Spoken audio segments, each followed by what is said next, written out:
So I've learned that every date I go on is a chance to discover something new about myself. Every person I meet kind of shows me something new. Honestly, I can get along with just about anybody, really, but that doesn't mean that they're going to be a good match for me just because I can get along with them. And I'll tell you about a Jimmy, not Jimmy Toes. This is a different Jimmy.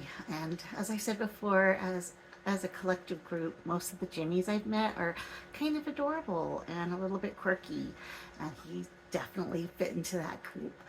And we were sitting there talking, and we were asking each other our stories, our background, and he said, "Well, Jimmy is divorced." But Jimmy gets along with his ex-wife. In fact, they still live together.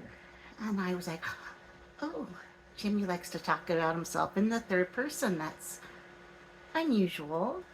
But, he's kind of showing he has some emotional intelligence, that he gets along with his ex-wife. That's a good sign, right? So then I ask him, what does he like to do?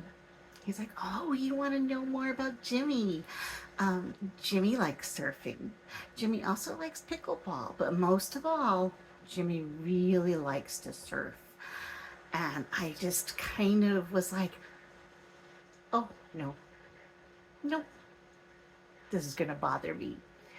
Actually, I kind of wanted to stop him and say, have we conjured the spirit of Jimmy? Is he among us now?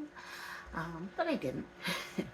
um, yeah, I definitely learned that the blonde lady doesn't like people who talk about themselves in the third person. The blonde lady wants to have somebody who's fully present in the conversation.